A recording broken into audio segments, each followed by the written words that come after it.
but my insides are jumping so much with joy because I can't even explain or describe what kind of a life changer this is going to be for me. While my 600-pound life is known for its powerful stories, it has also delivered moments that left fans squirming in their seats. From painfully awkward encounters to shocking scenes that had everyone talking, these are the moments that made viewers laugh, gasp, and cringe all at once. Some were so uncomfortable they instantly became unforgettable. We're revisiting the most cringeworthy moments in my 600-pound life history. Up and I think, thank God I'm awake. He let me live one more day. But when I first go to stand up, I can't hardly stand up. My back is hurting so bad. Your nightgown is up right there.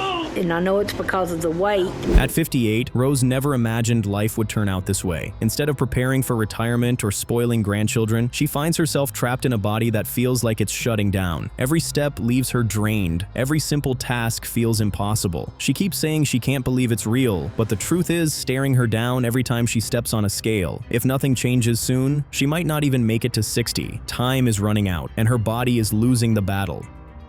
My family being here to help me and to support me, I don't know what I've done. They've really been a lifesaver. Rose insists her family has kept her alive, calling them her lifeline. But at the same time, they're the ones who deliver the very meals dragging her further down. It's a cruel irony, saving her today while shortening her tomorrow. Even basic hygiene is gone. Bathing herself is no longer possible, and that loss cuts deeply. Every ounce of dignity stripped away, every act turned into dependency. Yet despite the shame, the cycle continues. Another plate of food arrives, and once again, her addiction wins. Here comes the fun part. 3 years ago, me and RJ moved from Texas up to Arkansas here and met the family and moved into a small little house that Roseanne and Russell had. And I've been with them ever since. It's stuck on your leg. Yeah. The humiliation should be unbearable. Relying on others to scrub her clean, knowing she can't even manage that herself, should be motivation enough. But as soon as she's freshened up, the hunger takes over. Breakfast doesn't look like one meal. It looks like a feast. There's no skipping, no hesitation, only consumption. Embarrassment vanishes when food arrives. What matters isn't dignity anymore. It's satisfying cravings. Her comfort comes at the price of her health, and every plate puts her further away from the change she desperately needs. How much I've changed over the last 20 years. It makes me sick at my stomach. I just can't believe that it's gotten this bad. Fix me a good breakfast, huh? Yes, ma'am. All right. Rose's meals are overwhelming. Portions big enough to feed several people, all consumed by one. She points to her childhood, saying her difficult upbringing left her with food as comfort, and maybe that's true. But blaming the past won't stop her future from slipping away. Excuses won't undo decades of damage. For the first time, though, she admits she wants change. She decides to see Dr. Now, hoping he'll help her turn things around. The real question is whether this time she truly means it. Step up on the scale. Because I need Dr. Now to help me. I've got to get the weight off. I can't do it on my own. I've got to get help. If I don't get help now, I'm gonna die. The weigh-in comes, and the number surprises her. She's heavy, but she hasn't yet crossed into the 600s. That could be seen as positive, less weight to shed, more room for progress. Or it could be dangerous, creating a false sense of safety. Dr. Now doesn't sugarcoat it. Whether it's 500-something or 600, the reality is the same. Her body can't handle this much longer. The fact she hasn't hit the next milestone doesn't mean she's safe. It just means disaster hasn't fully arrived yet. I'm here at Dr. Now's clinic for the very first time. I haven't weighed myself in about 20 years, and I've been avoiding it for a reason. Well, I was hoping it would be even lower, but I'm glad I'm in the 500s. Dr. Now asks more questions and learns Rose has hovered around this same weight for nearly 20 years, 2 decades of staying dangerously close to collapse. To survive that long at such a size means constant overeating, endless enabling, and daily excuses. It's a miracle she's still moving at all, but sitting in his office, her defenses start to crack. She says she wants to change, but Dr. Now knows the truth. Unless she cuts the flow of food, nothing else will matter in the end. You don't then, you're here to figure out what to do. I mean, I don't have magic to stop you from eating all day. I know I have to do it myself. So what is different today from past 58 years that you... I'm gonna stop eating, but I have the willpower. Rose finally admits she spends most of her days eating, with her family supplying the food. The same people she claims give her purpose are the ones delivering the meals, slowly taking her life. Dr. Now points out the contradiction clearly. They're not protecting her, they're prolonging her suffering. Every bag of takeout, every extra portion, every snack is another step closer to the grave. She says she loves her family deeply, but this kind of love without limits is doing more harm than good.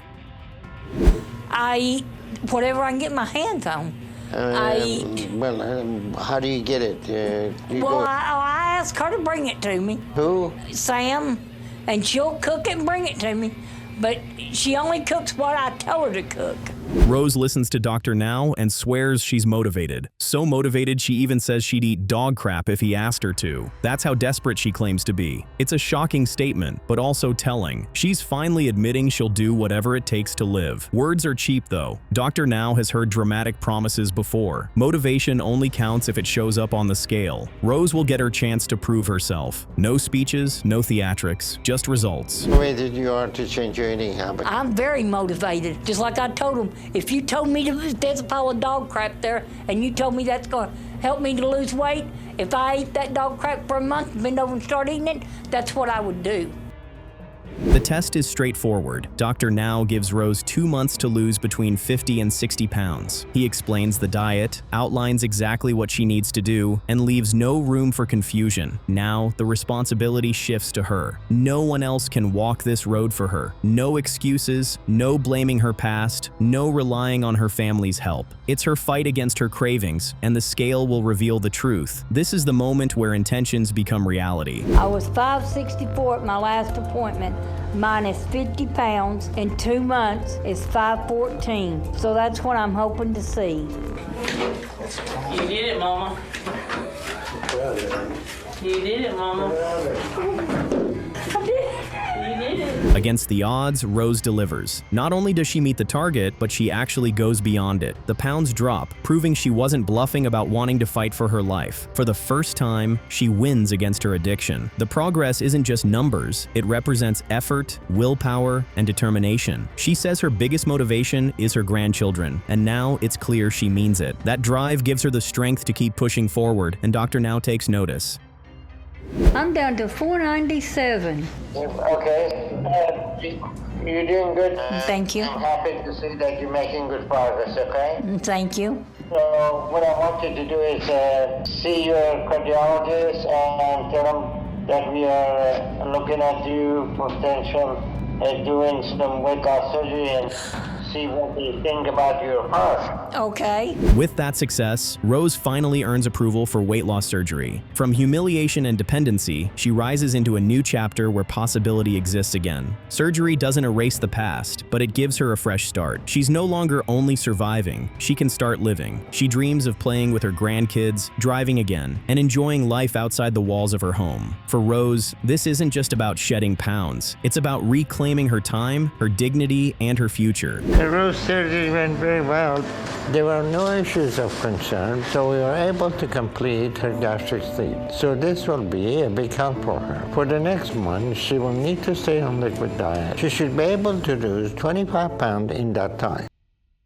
Gary is just 32, but his independence is already gone. If his caregiver skips cleaning him, he can go unwashed for days. Something as simple as stepping into the shower is now only a fantasy. He doesn't know his exact weight, but the reality is written across every strained movement. He's running out of time. The truth is brutal, but there's still one burning question. Can Gary pull himself back from the edge, or is he too far gone? His fight for survival begins here, balancing on the line between hope and heartbreak. Especially when you got a lazy caregiver. I feel fabulous about my current caregiver, but I'm talking about other people. If that person doesn't thoroughly clean me, then we have a problem. You know, it's a routine.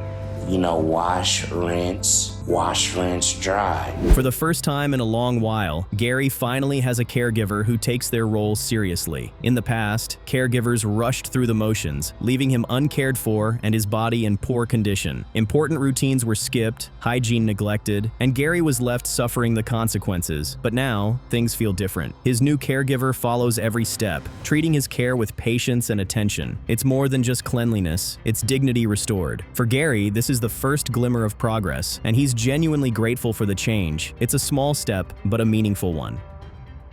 My mom comes over to cook breakfast for me. That's when everything turns around. Hey, Gary. Hey, Mommy.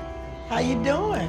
I'm fine. You good? Yeah. Okay, so you ready for your breakfast? Yeah. All right, all right. What you want? What you want to eat? Everything. What's everything? I don't know. There's a cruel irony in Gary's household. His mom worries constantly about his weight, but she's also the one cooking his meals. When the caregiver leaves, she takes over, and Gary eats every bite. No portion control, no boundaries, just endless food. She admits she's terrified he'll never leave his bed again if this keeps up. And with his current size, that possibility is alarmingly close. It's a dangerous cycle, one fueled by love but poisoned by enabling. Unless it's broken soon, Gary's dreams of recovery will stay just that. Dreams that never have the chance to become reality. Talking when they thought I wasn't home about how bad I was doing with my weight. It made me cry.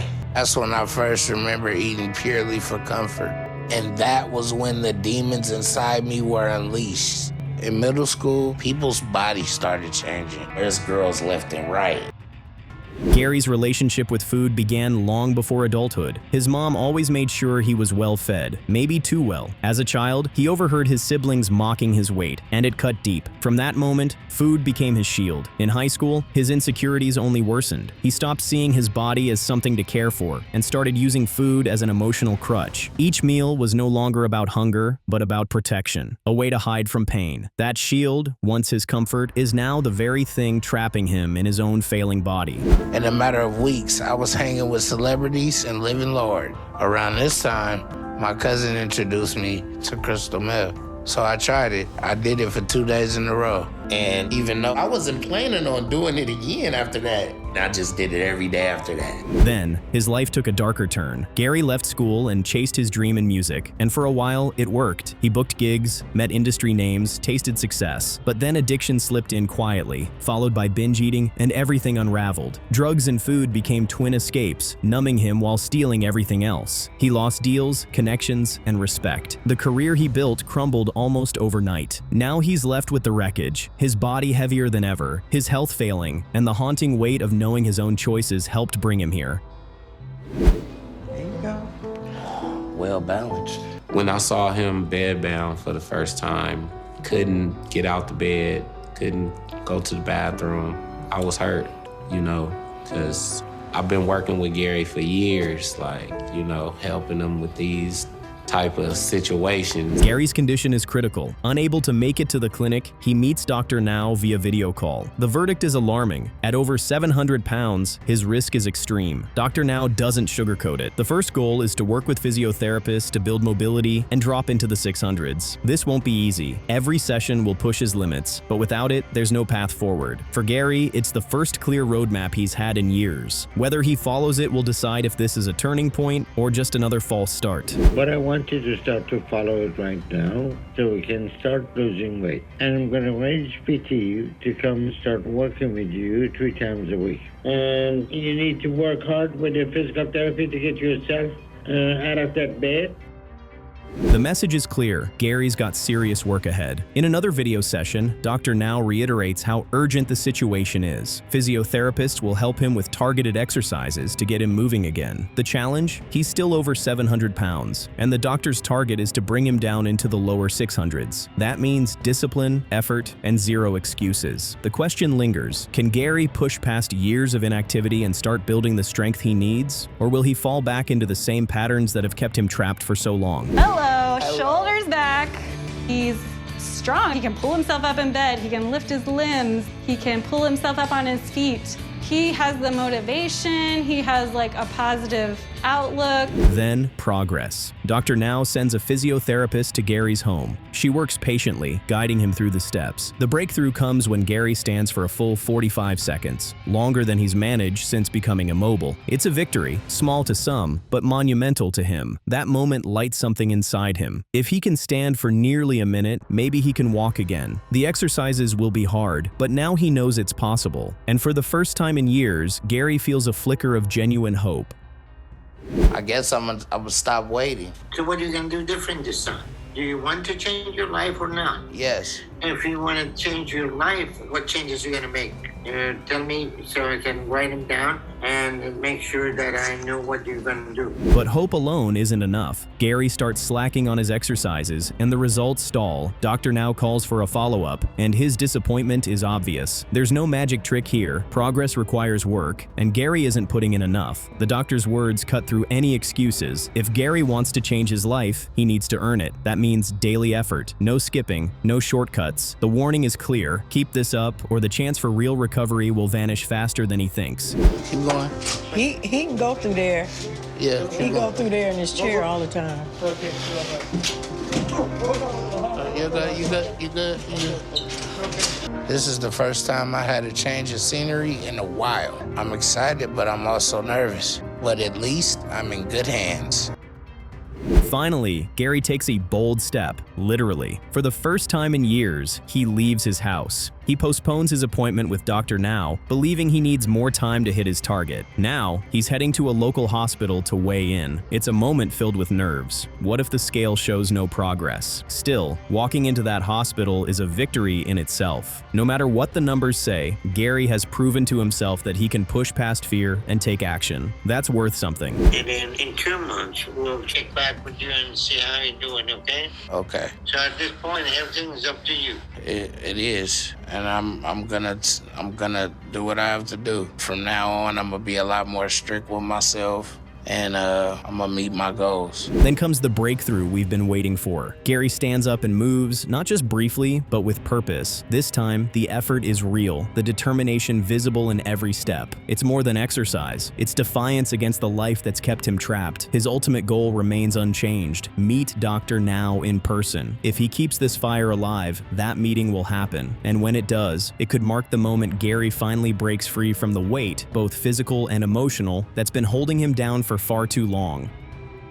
And this is going to be only until you refuse PT or skip PT, then we're going to stop at PT as well. Well, I'll be working hard, so I'm gonna make it to Houston. I'm just stuck in my bed all day long, and it's been that way for me for 2.5 years.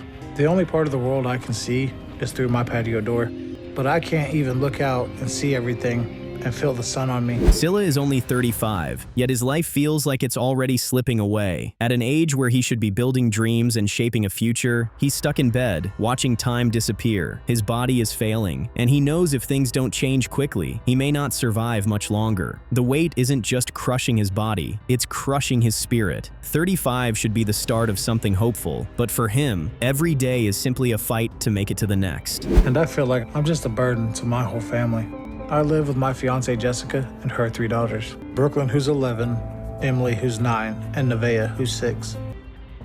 Being confined to his bed makes Scylla feel like more than just a patient. It makes him feel like a burden. He admits it openly, knowing how much his wife, her daughters, and his caretaker sacrifice to care for him. They revolve around his needs day after day, stuck in the same exhausting pattern. He recognizes the guilt of being dependent on everyone, but that realization doesn't change anything. The routine of serving and consuming goes on, and that's the hardest truth. Knowing doesn't always bring action. Please stay clean and check on me, because I'm having trouble breathing and I have to use oxygen now, because my lungs just can't keep up with my body. Despite all the help, Scylla's daily life feels like endless labor. Even something as ordinary as bathing drains him, leaving him in pain as though he ran a marathon. He can't skip it because neglect would mean lying in filth, losing what little dignity he has left. That's the heartbreaking reality. Every choice is between discomfort and decay. To cope with it all, he turns to food, the very thing destroying him. For Scylla, it's not just fuel anymore, it's his only comfort, even while it deepens his suffering.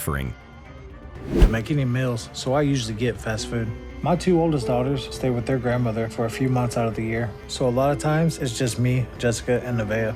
And food and family are the two things I live for now. Scylla's wife continues to bring him meals, not out of cruelty, but because arguing feels pointless. Over time, she's become his biggest enabler. Each plate she serves becomes another piece of the puzzle holding him back. Still, Scylla insists he's ready to fight. He pushes to see Dr. Now, but even the trip there is torment. Being so fragile, every bump on the road feels unbearable. By the time they arrive in Houston, the real question isn't just about surgery, it's whether he can hold on long enough. As much as you are. Because you obviously don't get up and go to the kitchen and get your food. Somebody bring it to you. Right. So who bring it to you? My fiance and our 3 kids. 3 kids? How old are the kids? 11, 9, and 7. That was my second. Dr. Now tells Scylla plainly, this didn't just happen, he ate his way here, and only discipline will lead him out. There's no miracle fix, no shortcut. The honesty stings, but it's necessary. Dr. Now has watched too many patients hide behind excuses until there's no time left. He refuses to let Scylla fall into that trap. If Scylla truly wants to live, he has to accept responsibility for his choices and begin the hardest fight of his life immediately. So unless we're able to start making all these changes immediately with him, he's gonna die soon. I know Dr. Now's right, and I should have gotten my weight under control. Dr. Now makes the decision quickly. Scylla is admitted to the hospital right away. There's no time for delay, no room for excuses. He's placed on a strict diet plan, and the shift is brutal. The comfort of overeating is stripped away, and what remains is hunger, discipline, and reality. Still, Scylla endures. When Dr. Now comes back to check the progress, it all comes down to numbers. No promises, no speeches, just truth. For once, Scylla doesn't hide. He's ready to confront the scale directly. Okay, this scale is in kilograms, so right now we are hovering on 330 kilograms, which is 729 pounds of weight. 729 pounds. That's the number staring back from the scale. It's staggering, almost beyond comprehension. Instead of giving up, Dr. Now sees an opportunity. He insists Scylla remain hospitalized for months, shedding weight under close supervision. It won't be simple, but at this point, it's the only chance left. Scylla agrees, knowing he's already too far gone to refuse. This is his shot at clawing his way back. Whether he has the determination to survive the grind is the next big test. I can tell I'm losing weight just because it's easier for me to move around. It's easier for me to do simple things. When I got to Houston, all I could think about was not dying. To everyone's surprise, Scylla begins to rise to the challenge. He once promised Dr. Now he'd become his greatest success, and for the first time, his actions match his words. The pounds start coming off, faster than anyone expected. Even Dr. Now, skeptical as always, admits he's impressed. Scylla's determination shocks those who doubted him. He's not perfect yet, but it's a powerful start. At his size, every drop in weight matters. Slowly, he's proving that with effort, he can push back against death's grip. So let's go ahead and check your weight and see where you're at today. Weight is 268 kilograms, and that worked out to 591 pounds. In just 1 month, Scylla loses an incredible 138 pounds. That kind of result is rare and remarkable. Even Dr. Now, who expected very little at first, has to admit he's impressed. The transformation is dramatic, proof that Scylla is finally taking his fight seriously. With progress like this, Dr. Now sends him to a rehab facility, the next critical step. There, Scylla must learn to walk again, rebuilding strength and independence. It's a huge milestone, but it's also where the hardest battles begin. I'll give it a shot for you. There you go. Hold it down, Mommy. There goes. Daddy. Looky there. That's how tall you are? That's how tall I am. For the first time in years, Scylla stands tall. His daughter, who had never even seen him upright, finally sees how tall her father really is. The moment is emotional, proof that this journey isn't just about him, but about giving his family back the man they've been missing. It's transformational. But progress isn't just about moments, it's about numbers. Dr. Now orders another weigh-in. The scale will decide whether this miracle has staying power or if it's just temporary glory. Do the oxygen tank for her. Here. Brooklyn, or one of the girls? Okay. Can you push me? Stay in here. Can you push me, babe? Go, baby, go, go. Okay. Get me up to the ramp. Square me up with it.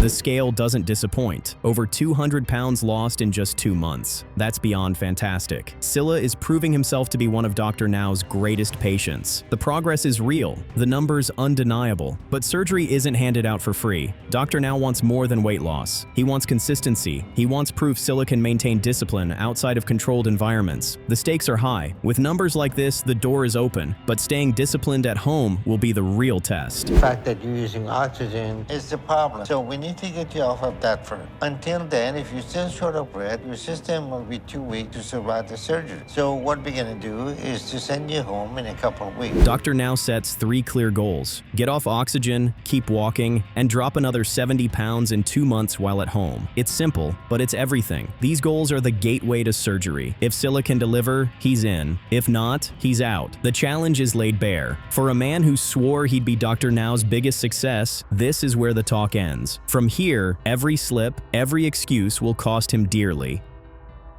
Scylla's Gibbons. 2 months ago, when I left the rehab facility, I was down to 518, and Dr. Now told me I needed to lose 70 pounds by today. The setback is crushing. Instead of dropping 70 pounds, Scylla only loses 5 pounds in 2 months after all that momentum. It's pathetic compared to what he was supposed to do. Dr. Now's disappointment is obvious. This isn't just a slowdown, it's a complete stall. After so much progress, Scylla stumbles hard. The dream of surgery slips out of reach. If he doesn't fix it immediately, all the work he's done could end up wasted. You're still eating too much and you don't think you're on. That's gotta be it. I gotta be, I just need to eat less, I guess. Dr. Now doesn't sugarcoat the situation. He tells Scylla plainly, no more excuses, no more stalling. This is the point where effort has to be proven outside the hospital walls. Either he takes full control of his eating habits, or he risks losing everything. The words are sharp, but the stakes demand it. This isn't just about weight loss anymore. It's about survival. The next weigh-in will reveal everything. Either Scylla rises to the occasion, or his progress collapses completely. At my last appointment 2 months ago, I was at 513. And Dr. Now gave me the same goal of losing 70 pounds by today.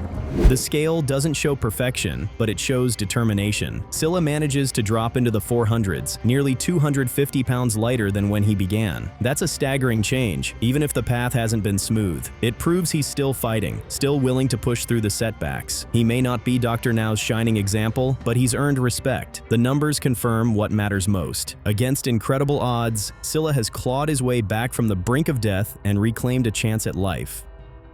But it is obviously not as much as it should be. And the reason for that is you're still eating too much. I'm still eating too much? But with your recent progress, you probably cut back to between 2,000 and 3,000 calories a day. Finally, Scylla gets the approval he's been fighting for. Dr. Now gives him the green light for surgery. After months of struggle, progress, and painful lessons, he's proven enough to earn the chance. From the 700s down to the 400s, it's a journey of sweat, tears, and survival. Surgery won't magically cure his addiction, but it opens the door to a real future. Scylla stood firm, fought through the darkest moments, and regained control. It isn't just about pounds lost, it's about life restored.